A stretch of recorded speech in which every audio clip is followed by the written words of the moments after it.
26번 문제입니다. 원가가 4,000원인 물건이 있습니다. 이것에 25%만큼의 이익을 붙여서 판매를 했어. 근데 물건이 안 팔려가지고 이 물건을 좀 할인해서 판매하려고 합니다. 손해를 보지 않으려면 정가의 몇 %까지 할인할 수 있을까? 이걸 구하는 문제인데 여러분이 가격과 관련된 문제가 나오면 어려워하지. 원가, 정가 이게 무슨 말인지 잘 모르겠어요 싶을 텐데, 원가는 쉽게 생각하면은 원래 가격이라고 생각하면 돼. 그 물건을 만드는데 필요한 재료들이나 이런 것들의 값. 그리고 정가는 판매자가 정한 가격이야. 원가대로 팔아버리면은 이득이 하나도 없으니까 판매자는 원가보다 무조건 비싸게 팔 거 아니야, 이익을 얻으려면. 그치? 그래서 원래 가격에다가 얼마만큼의 이익을 붙여가지고 정한 가격을 정가라고 합니다. 원가, 정가. 의미 어떤 건지 알겠습니까? 그래, 한번 봅시다. 일단 문제에서 손해를 안 보려면 어떻게 해야 되니? 라고 물어봤어. 손해를 안 본다는 소리는 원가보다 낮은 가격에 팔면은 손해니까 원가보다 낮지 않은 가격에 팔아야 돼. 최소 얼마에 팔아야 되는 거야? 그래, 손해 안 보려면 4,000원에는 팔아야겠지. 그래서 우리는 물건의 가격이 4,000원보다 떨어지게 하면 안 된다는 거야. 그걸 기억하고 문제를 하나씩 풀어봅시다. 먼저 판매자가 정한 정가를 구해봅시다. 정가는 어떻게 정했냐면 원가에 25%의 이익을 붙여가지고 팔았대. 그렇다면 원가의 25%가 얼마인지를 구해서 그걸 더해주면 되겠네. 한번 구해봅시다. 원가에 얼마? 25%. 이런 거 연습 많이 했지. 원가는 얼마였습니까? 4,000원이었지. 4,000원에 25%는 분수로 100분의 25와 같지. 이거 어떻게 구합니까? 4,000에다가 100분의 25를 뭐 하면 돼? 곱하면 되겠지.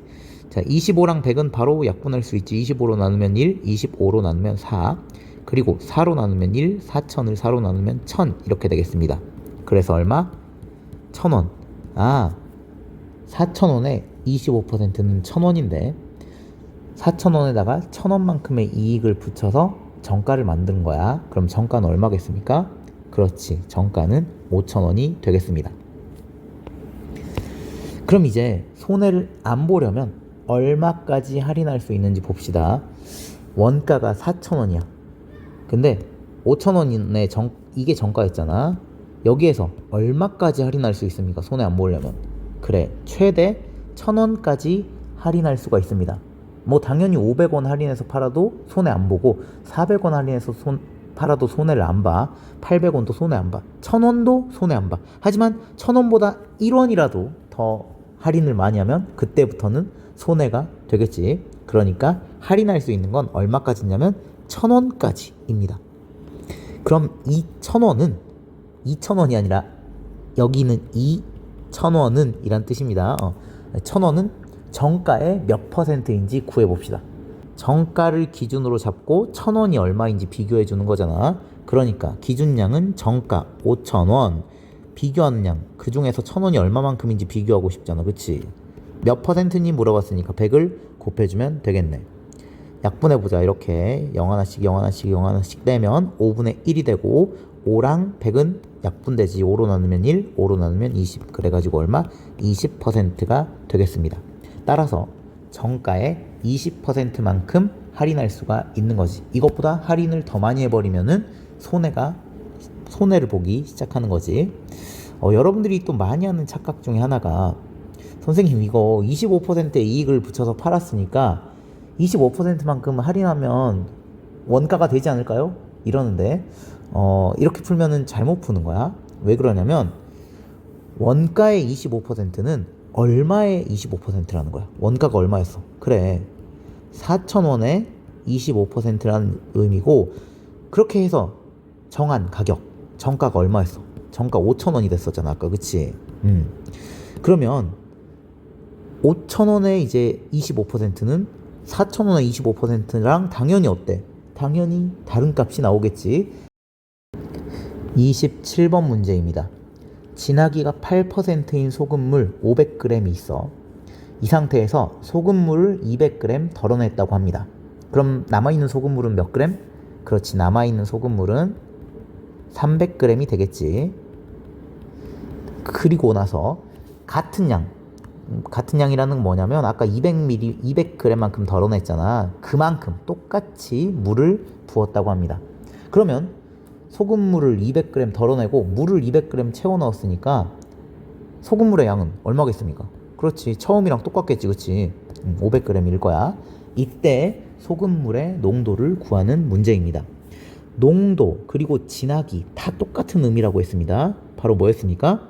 소금물에 대한 소금량의 비율입니다. 다 이 세 개가 똑같아. 진하기, 농도, 소금물에 대한 소금량의 비율 다 같은 말이야. 비율이니까 또 무슨 양과 무슨 양 구하면 되겠어? 기준량과 비교하는 양이 뭔지 생각해서 구하면 되겠습니다. 기준량은 소금물, 비교하는 양 소금의 양. 그럼 여러분들은 원래 있었던 소금물 얘 있지. 그리고 나중에 소금물 덜어내고 물 부은 나중 소금물, 이걸 나중이라고 하죠. 나중 소금물. 이때 뭘 구하면 되겠어? 소금물의 양과 소금의 양을 구해주면은 문제를 풀어낼 수 있지. 근데 소금물의 양은 구하기가 쉬워. 어떻게 하면 돼? 맨 처음에 소금물은 500g 있었는데 거기에서 200g만큼 덜어냈는데 다시 물을 200g 같은 양 부었어. 그러면 소금물은 얼마? 소금물은 500g이다. 이렇게 쉽게 찾아낼 수 있어. 하지만 소금의 양은 지금 문제 어디에도 찾아볼 수가 없겠지. 그럼 우리는 뭐만 구해주면 돼? 소금의 양만 구해주면 된다. 소금의 양 한번 구해봅시다. 가장 처음에 소금의 양이 얼마 있는지 한번 볼게. 진하기가 8%인 소금물 500g엔 소금이 얼마 들어있을까? 자, 소금은 이 말은 뭐랑 똑같아? 소금물에 몇 %만큼 들어있는 거야? 8%만큼 들어있다는 의미잖아, 그치? 소금물 몇 그램? 500g. 8%는 몇 분의 몇? 100분의 8. 이거 계산 어떻게 해? 500과 100분의 8을 곱해주면 되겠지. 약분하자. 0 이렇게 두 개씩 떼고 5, 8, 40. 그래서 이때는 소금이 40g 있네. 처음에는 소금이 40g 있었어. 근데 여기에서 소금물 200g을 덜어내 버렸어. 그러면 소금물 200g에는 소금이 얼마 들어있는지를 구해서 그만큼 소금을 빼주면 되겠네. 계산 한번 해볼까? 이 소금물 200g도 당연히 진하기가 몇 %겠어? 똑같은 소금물이니까 진하기가 8%겠지. 그 말은 소금물에 몇 %만큼 들어있다는 거야? 그래, 소금물에 8%만큼 들어있다는 거야. 근데 소금물이 몇 g입니까? 덜어낸 소금물이 200g이잖아. 그래서 200에 100분의 8만큼이 소금이 되겠지. 계산 한번 해볼까? 200 곱하기 100분의 8. 자, 100으로 나눕니다. 그러면 28, 16이 되겠지. 이때는 소금이 몇 g 있었다는 거야? 소금 16g이 있었다는 거지. 얘가 빠져나간 거야. 그렇다면 소금이 원래 40g 있었는데 16g 빠져나왔으면 소금은 얼마 남아있겠습니까? 그래, 소금은 24g 남아있다는 거야. 여기에 이제 물을 부었어. 물을 부으면 어때? 소금이 얼마 추가돼? 당연히 하나도 추가가 안 되겠지. 그래서 최종적으로 남아있는 소금의 양은 24g이 되겠습니다. 그럼 이제 비율 구해봅시다. 소금물 얼마였습니까? 맨 처음에 500이었는데 200만큼 빼고 물 다시 200 부었어. 소금은 어떻습니까? 맨 처음에 40이었는데 16만큼 빼줬고 물 넣으면 소금은 그냥 0g 늘어나지 않잖아. 계산해주면 얼마? 분모는 500, 분자는 24가 됩니다. 몇 %냐 물어봤으니까 500분의 24를 여기에다가 100을 곱해주면 되겠네. 5로 나누는 게 아니라 100으로 나누면 이렇게 되고 5분의 24가 되네요. 대분수로 고쳐주면 4와 5분의 4가 될 테고 소수로 고치면 4.8%가 되겠네요. 그래서 정답은 4와 5분의 4% 또는 4.8% 이렇게 하면 되겠지. 이렇게 해도 되고요. 또 다른 방법으로는 여기 소금량 이거 구할 때 봐봐. 진하기가 똑같은 8%인 소금물 500g에서 진하기가 8%인 그 소금물 200g을 덜었으니까 남아있는 소금물 8% 소금물은 얼마 남아있는 거야? 그래, 8% 소금물이 지금 300g 남아있는 거잖아. 여기엔 소금 얼마나 들어있겠어? 그래, 소금은 얼마에? 300g에 몇 퍼센트? 8%만큼 들어있겠지. 계산해볼까? 300 곱하기, 이제 이런 거 바로 하자. 8%몇 분의 몇? 100분의 8. 100으로 약분하면 38, 24. 그래서 24g. 이렇게 바로 할 수도 있습니다. 처음 거 구하고 나중 거 구해서 빼지 않고 한 방에 바로 구할 수도 있다는 거. 이렇게도 풀 수 있는 거 알아두세요. 28번 문제입니다. 일기예보와 관련된 문제인데 이것도 문제가 좀 길어요. 그래서 문제를 읽고 나서 이거 무슨 말인지 모르겠어요 하는 학생들이 많을 거라 생각되는데 별로 어려운 문제 아니니까 차근차근 풀어봅시다. 일기예보가 온다고 예보가 되었는데 실제로 비가 내린 비율은 85%라고 하고요. 그리고 비가 안 온다고 예보했는데 비가 내리지 않는 비율은 95%라고 합니다. 그러면 비가 온다고 예보가 40일 되었고 안 온다고 예보가 60일 되었다면 이 중에서 실제로 비가 온 날은 전체의 몇 퍼센트입니까? 라고 물어보는 문제입니다. 몇 퍼센트냐라고 물어봤으니까 이거 뭐 구하라는 거야? 비율 구하라는 거지. 비율은 무슨 양분에? 그래, 기준양분에 비교하는 양이었습니다. 여러 번 하다 보면 외우고 싶지 않아도 저절로 아마 외워졌을 거야. 그치? 그리고 퍼센트, 백분율 구해야 되니까 여기에다가 100을 곱해주면은 몇 퍼센트인지 나오겠지. 전체 몇 퍼센트니라고 물어봤으니까 전체, 기준량이 전체겠다. 그치? 전체 분의 비가 온 날이 몇 퍼센트니라고 했으니까 실제로 비가 온 날, 이걸 여러분들이 구한 다음에 100을 곱해주면 되겠습니다. 전체 일기예보는 며칠 동안 했어? 이건 구하기 쉽지. 비가 온다고 40일, 비가 안 온다고 60일 했으니까 전체는 며칠? 그래, 전체는 100일이야. 이건 구하기가 쉬워. 근데 이제 비가 온 날이 며칠인지 이게 궁금한 거고 이걸 구해야지 여러분이 문제를 해결할 수가 있겠지. 그럼 실제로 비가 온 날이 며칠인지 세보자. 여기 문제에서 비가 온다고 예보했는데 실제로 비가 내리는 거는 85%라고 했습니다. 그러면 비 온다고 40일 예보됐으면 이것에 몇 퍼센트만큼 비가 내리겠습니까? 그래, 40일에 몇 퍼센트만큼이 비 내리는 거야? 85%만큼이 실제로 비가 내린 날이 되겠지. 이거 구해볼까? 40 곱하기 몇 분의 몇? 그래, 85%는 100분의 85잖아. 자, 0 하나씩 떼주고 2로 나누면 2, 2로 나누면 5, 그리고 5로 나누면 1, 5로 나누면 17이 되겠지. 계산하면 2 곱하기 17 이렇게 해서 34일이 비가 왔다고 생각하면 되겠습니다. 그리고 여기뿐만 아니라 비가 안 온다고 예보됐음에도 불구하고 비가 올 수도 있잖아. 그치? 이 날이 며칠 되는지 찾아보자. 자, 여기 보면 비가 안 온다고 예보했는데 실제로 비가 안 내리는 게 95%야. 그러면 비가 안 온다고 예보했는데도 비가 내려버리는, 비 동그라미라고 할게. 비가 내렸다는 뜻이야. 비가 내렸다는 건 몇 퍼센트겠어? 그래, 100%에서 95%를 뺀 5%만큼은 비가 안 온다고 예보됐어도 비가 왔겠네. 그러면 여기 60일 중에서 몇 퍼센트? 5%는 비가 왔다는 거겠지. 이거 구해볼까? 60일에 5% 어떻게 합니까? 60 곱하기 5는 5%는 100분의 5. 자, 약분합시다. 그리고 5로 나누면 1, 5로 나누면 2, 그리고 2로 나누면 1, 2로 나누면 3 하면은 3일이 되겠네요. 아, 그렇다면 비가 실제로 내린 날은 안 온다고 예보된 60일 중에 3일은 실제로 비가 왔고, 아까 비가 온다고 예보된 40일 중에서 아까 34일이었었지. 34일이 비가 왔겠네. 그러면 34일과 3일을 더한 며칠이 비가 온 거니 37일이 실제로 비가 내렸겠네. 그럼 이제 비율 구해봅시다. 자, 전체 며칠 일기예보 40일과 60일 이렇게 예보됐잖아. 여기 40일, 여기 60일.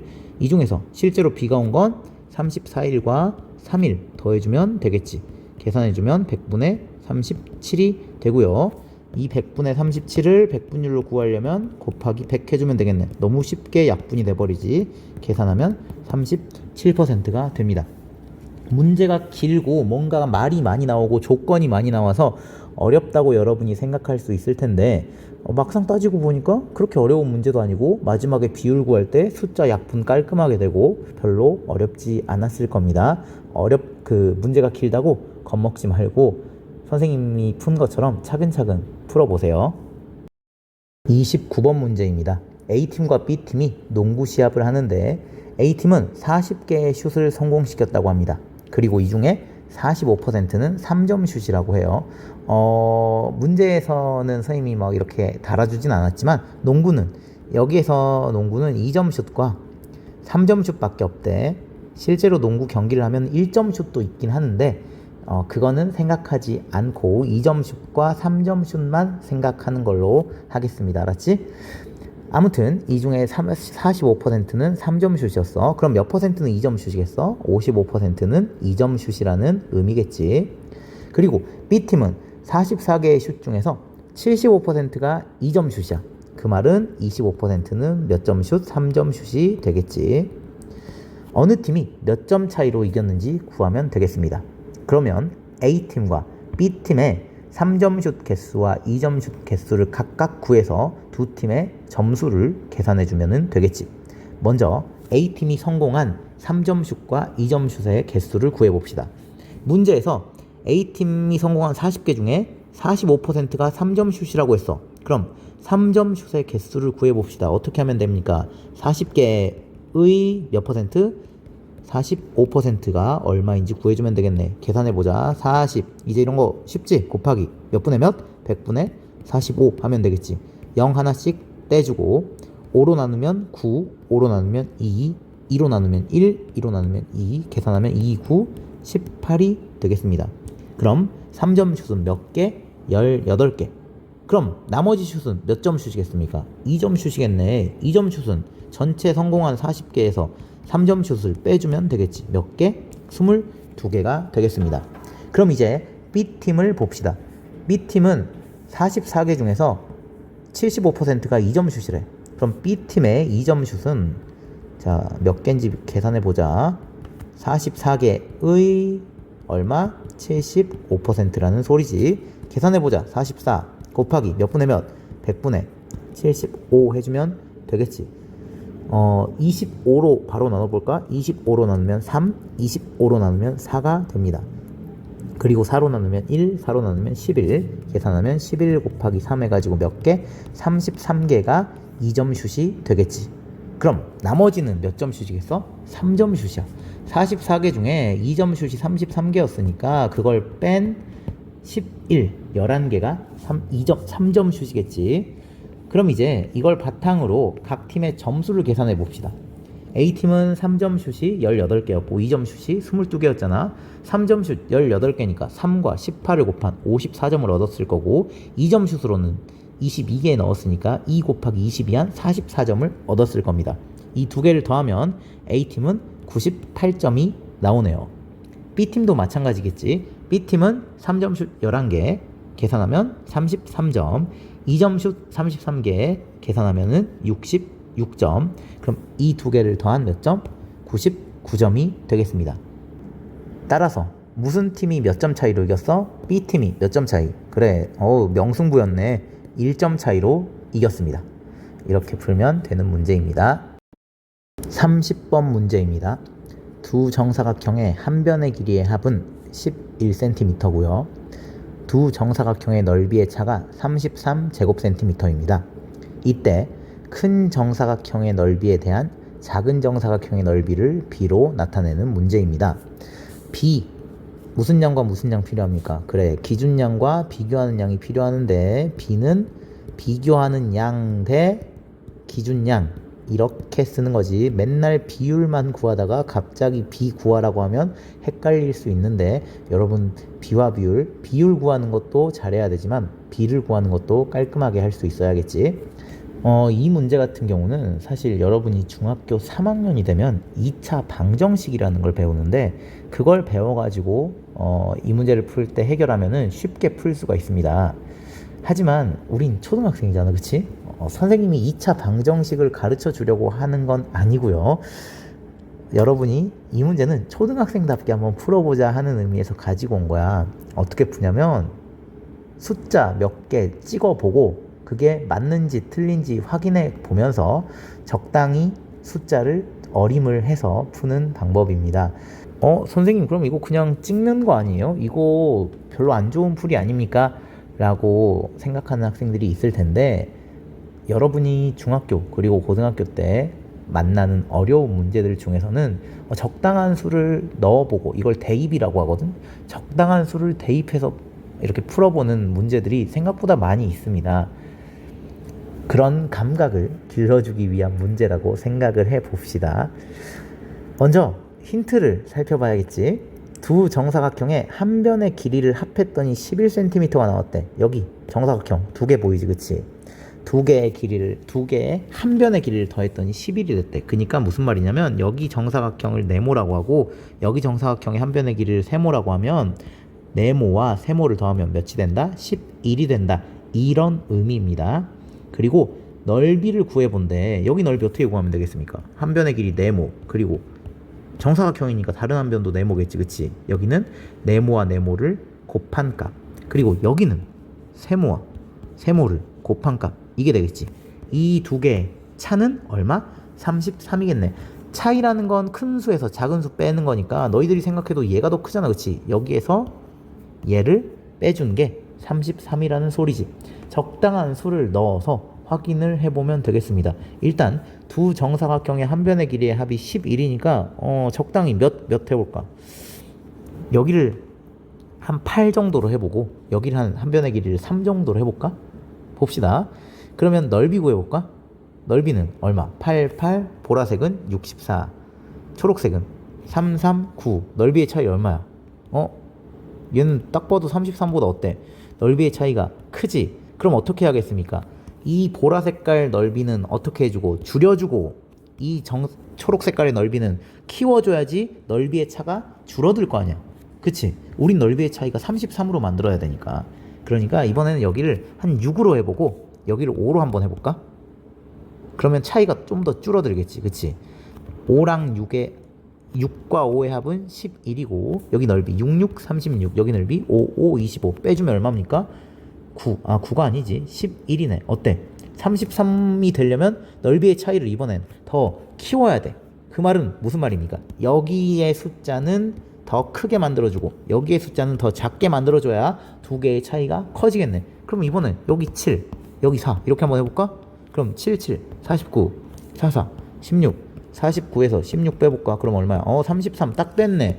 이렇게 여러분이 숫자 몇 개를 추론해서 풀어낼 수 있는 문제입니다. 그래서 이제 문제에서 물어보는 걸 구해줍시다. 문제에서는 큰 정사각형 넓이에 대한 작은 정사각형의 넓이를 구하래. 기준량 뭡니까? 큰 정사각형의 넓이. 비교하는 양 뭡니까? 작은 정사각형의 넓이. 큰 정사각형의 넓이 아까 얼마였더라? 여기 7 얼마? 49. 그리고 작은 정사각형 4 16이었잖아. 기준양 분의 비교하는 양은 비율이고 비를 나타내라고 했으니까 비교하는 양부터 쓰면 되겠지. 16분의 49 이렇게 풀어주면 되겠습니다. 사실 이걸 푸는데 해설지는 어떻게 풀어놨나 궁금해가지고 선생님이 찾아봤는데 되게 기발한 방법으로 풀었어. 근데 그거는 여러분이 실전에서 쓰기가 좀 어렵지 않을까. 그래서 선생님이 수업 시간에는 잠깐 설명을 해줄 텐데 듣고 이해가 안 되겠다, 잘 모르겠다 싶으면 그 방법 잊어버리고 선생님이 지금처럼 푼 거 있지? 적당한 수 넣어가지고 추론하는 그런 방법으로 푸는 게 좋을 것 같습니다. 아무튼 그 조금 발상적인 번뜩이는 아이디어 풀이는 선생님이 수업 시간에 여러분들에게 설명을 해주도록 하겠습니다.